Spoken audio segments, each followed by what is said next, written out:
नमस्कार। Fundamental analysis course के इस 8वें पार्ट में आपका स्वागत है। लास्ट टाइम हमने आपको एक असाइनमेंट दी थी जिसमें आपको आईसीआईसीआई सिक्योरिटीज़ के पिछले 5 साल का रिटेन अर्निंग्स निकालना था। वी होप कि आपने वो निकाला होगा। रिटेन अर्निंग्स कैलकुलेट कैसे करते एक बार फिर से रिपीट कर देता हूँ। रिटेन अर्निंग्स कैलकुलेट करने के लिए आपको नेट प्रॉफिट देखना होगा और उसमें से आपको डिविडेंड डिस्ट्रीब्यूशन टैक्स और शेयर बायबैक अमाउंट सब्ट्रैक्ट करनी होगी। आईसीआईसीआई सिक्योरिटीज़ ने अब तक शेयर बायबैक किया ही नहीं है, इसलिए आपको नेट प्रॉफिट से सिर्फ डिविडेंड और डिविडेंड डिस्ट्रीब्यूशन टैक्स सब्ट्रैक्ट करना होगा। रिसेंटली आपने ऑब्जर्व किया होगा कि बहुत सारी कंपनीज डिविडेंड देने की बजाय शेयर बायबैक ला रही है और कई बार आपके मन में ये सवाल भी आता होगा कि ऐसा क्यों हो रहा है, तो उसके बारे में भी आज हम बात करेंगे। कंपनी अपने प्रॉफिट का कुछ हिस्सा अपने शेयर होल्डर्स के साथ शेयर करती है, उसे डिविडेंड कहते हैं। जब कंपनी अपने शेयर होल्डर्स को डिविडेंड देती है तो उस पर कंपनी को डिविडेंड डिस्ट्रीब्यूशन टैक्स भी पे करना होता है। इस डिविडेंड डिस्ट्रीब्यूशन टैक्स की वजह से शेयर होल्डर्स को डिविडेंड के जरिए जितना फायदा मिलना चाहिए था उतना नहीं मिल पाता है। इसलिए बहुत सारी कंपनीज ने फिलहाल डिविडेंड देना बंद कर दिया है और अगर कोई कंपनी डिविडेंड दे भी रही है तो वो छोटे मोटे डिविडेंड दे रही है। तो वो फिलहाल मेनली शेयर बायबैक्स पर कॉन्सेंट्रेट कर रहे हैं ताकि शेयर होल्डर्स को ज़्यादा फायदा मिले। तो चलो अपने मेन टॉपिक पर वापस आते हैं। हम बात कर रहे थे रिजर्व्स एंड सरप्लस की। तो रिजर्व एंड सरप्लस में मैंने बात की थी कि रिजर्व्स एंड सरप्लस में रिटेन अर्निंग्स एक बहुत ही इंपॉर्टेंट चीज़ है जिसे आपको बहुत ध्यान से परखना होगा और उसका एनालिसिस करना होगा। कंपनी के पास जो भी रिटेन अर्निंग्स है उसे कंपनी को अपना ऑपरेशन एक्सपांड करने में मदद होती है।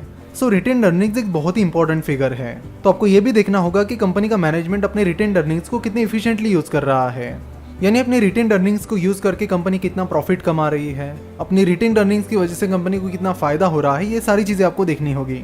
हम रिटेन अर्निंग्स पर इतनी देर से इसलिए बात कर रहे हैं क्योंकि एक बहुत ही इंपॉर्टेंट फिगर है ना। वो आपको मैनेजमेंट की इफिशिएंसी चेक करनी होगी कि मैनेजमेंट अपनी शेयर होल्डर्स इक्विटी को कितनी इफिशिएंटली यूज कर रहा है, और ये चेक करने के लिए आपको एक रेशियो यूज करना पड़ेगा जिसका नाम है रिटर्न ऑन इक्विटी।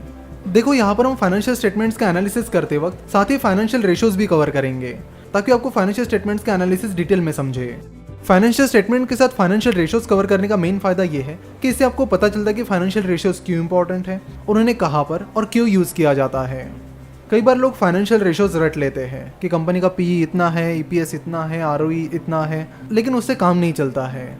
आपको ये पता होना चाहिए कि कंपनी का ईपीएस उतना है तो वो क्यों है, वो कंपनी के लिए सही है या नहीं। अगर कंपनी का आरओई इतना है तो वो क्यों है, वो सही लेवल में है या नहीं। तो ये सारी चीज़ें आपको पता करनी होगी और ये आपको अच्छे से तभी समझ आएगा जब आप फाइनेंशियल स्टेटमेंट्स के साथ ही फाइनेंशियल रेशियोज को भी समझ लोगे और उन्हें अप्लाई करोगे। तो यहाँ से आगे जब भी आप फाइनेंशियल स्टेटमेंट्स के एनालिसिस करोगे आपको वही के वही टर्म्स का यूज़ करते वक्त इन फाइनेंशियल रेशियोज को अप्लाई करके देखना है। तो रिटर्न ऑन इक्विटी को कैलकुलेट करने का फॉर्मूला है net profit divided by share holders equity multiplied by 100। Net profit आपको कंपनी के प्रॉफिट एंड लॉस स्टेटमेंट में मिलेगा। तो यहाँ पर आईसीआईसीआई सिक्योरिटीज के प्रॉफिट एंड लॉस स्टेटमेंट में देख सकते हो कि फाइनेंशियल ईयर 2017-18 में आईसीआईसीआई सिक्योरिटीज को 557 करोड़ का प्रॉफिट हुआ था। और यहाँ बैलेंस शीट पर आप देख सकते हो कि आईसीआईसीआई सिक्योरिटीज की शेयर होल्डर्स इक्विटी है share capital plus reserves and surplus is equal to 834 crore. तो चलो आईसीआईसीआई सिक्योरिटीज के फाइनेंशियल ईयर 2018 का रिटर्न ऑन इक्विटी निकालते हैं। तो फाइनेंशियल ईयर 2018 में आईसीआईसीआई सिक्योरिटीज को प्रॉफिट हुआ है 557 करोड़ का divided by share holders equity that is 834 crore multiplied by 100, जो कि निकल कर आता है 66%। इसका मतलब है कि आईसीआईसीआई सिक्योरिटीज ने 100 रुपीज़ के शेयर होल्डर्स इक्विटी यूज करके 66 रुपीज़ का प्रॉफिट कमाया है, जो कि एक बहुत ही अच्छी फिगर है। यहाँ पर भी आपको सिर्फ 1 साल का आरओई चेक करके काम नहीं चलेगा, आपको कम से कम पिछले 5 साल का आरओई देखना होगा। उसमें आपको देखना होगा कि कंपनी के मैनेजमेंट ने कितने कंसिस्टेंटली शेयर होल्डर्स इक्विटी का अच्छा इस्तेमाल किया है। रिटर्न ऑन इक्विटी फॉर्मूला को आपको काफ़ी अच्छे से एनालाइज करना होता है। कई बार होता यह है कि कंपनी ज़्यादा डेट लेकर कंपनी का एक्सपेंशन करती है, जिसमें कई बार कंपनी का प्रॉफिट भी बढ़ जाता है। सो अगर कोई कंपनी ज़्यादा डेट लेकर कंपनी का एक्सपेंशन कर रही है और अपनी प्रॉफिटेबिलिटी बढ़ा रही है तो ऐसी कंपनी का रिटर्न ऑन इक्विटी कैलकुलेट करते वक्त आपको लगेगा कि कंपनी के मैनेजमेंट ने अपनी शेयर होल्डर्स इक्विटी बहुत अच्छे से इस्तेमाल की है। जबकि बात कुछ अलग ही है, उस कंपनी ने शेयर होल्डर्स इक्विटी यूज़ करने के बजाय डेट यूज़ करके प्रॉफिट बढ़ाया है। तो ये आपको कैसे पता चलेगा? तो इसके लिए आपको कंपनी के रिटर्न ऑन इक्विटी के साथ साथ ही कंपनी के लॉन्ग टर्म डेट पर भी नज़र रखनी होगी कि पिछले 4-5 साल में कंपनी का रिटर्न ऑन इक्विटी कैसे रहा है और पिछले 4-5 सालों में कंपनी का लॉन्ग टर्म डेट कैसे बढ़ रहा है। तो आपको समझ में आ गया होगा कि कितना सोच समझ कर एनालिसिस करना होता है। कई बार आरओई के पीछे डेट छुप जाता है, तो इस छुपे हुए डेट को भी आपको बाहर निकालना है और उसका अलग से एनालिसिस करना है। वो कैसे करते हैं, चलो देखते हैं। शेयर होल्डर्स इक्विटी के बाद आती है लायबिलिटी। दो तरह की लाइबिलिटीज होती है, नॉन करंट लाइबिलिटीज और current liabilities. Non current liabilities मतलब वो लाइबिलिटीज जो 1 साल से ज़्यादा टाइम पीरियड के लिए है। फॉर एग्जाम्पल, अगर कंपनी ने 1 साल से ज़्यादा टाइम पीरियड के लिए लोन लिया है तो वो कंपनी की लॉन्ग टर्म लाइबिलिटी रहेगी, यानी नॉन करंट लाइबिलिटी रहेगी।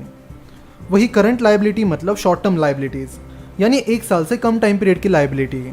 यहाँ पर आप देख सकते हो कि आईसीआईसीआई सिक्योरिटीज की नॉन करंट लाइबिलिटीज में 2 चीज़ें आती है, अदर लॉन्ग टर्म लाइबिलिटीज और लॉन्ग टर्म प्रोविजंस। तो लॉन्ग टर्म डेट नाम की चीज़ यहाँ पर प्रेजेंट ही नहीं है। इसका मतलब है कि कंपनी के ऊपर कोई भी लॉन्ग टर्म डेट नहीं है, जो कि एक बहुत अच्छी बात है। पर हमें डेट का एनालिसिस तो करना पड़ेगा ताकि आपको लॉन्ग टर्म डेट से जुड़ी सारी चीज़ें समझ में आए। तो यहाँ पर तो आईसीआईसीआई सिक्योरिटीज़ के ऊपर कोई भी लॉन्ग टर्म डेट नहीं है। तो नेक्स्ट पार्ट में हम एग्जाम्पल के तौर पर एक ऐसी कंपनीज आपके सामने लेकर आएंगे जिसके ऊपर कुछ ना कुछ डेट है, और फिर हम उस डेट का एनालिसिस करेंगे। अगर आप डेट एनालिसिस के लिए हमें कोई कंपनी सजेस्ट करना चाहते हो तो आप finnovations555@gmail.com इस ईमेल आईडी पर उस कंपनी का नाम भेजें। तो अगले पार्ट में हम कंपनी के डेट एनालिसिस को बहुत ही डीप में समझेंगे। वैसे फाइनेंशियल स्टेटमेंट्स का एनालिसिस एक बहुत ही इंटरेस्टिंग चीज़ है। कंपनीज के फाइनेंशियल स्टेटमेंट्स का एनालिसिस करने में हमें भी काफ़ी मज़ा आता है। जब भी हम बोर हो जाते हैं, करने के लिए कुछ नहीं होता है, तो हम किसी कंपनी का फाइनेंशियल स्टेटमेंट्स उठाते हैं और उसका एनालिसिस करते रहते हैं, जो कि हमें काफ़ी इंटरेस्टिंग लगता है और मज़ेदार लगता है। तो थोड़ा इंतजार करिए, इस फंडामेंटल एनालिसिस के कोर्स में हम फाइनेंशियल स्टेटमेंट्स को काफ़ी डिटेल में समझेंगे। आशा करता हूँ कि आपको वीडियो पसंद आया होगा।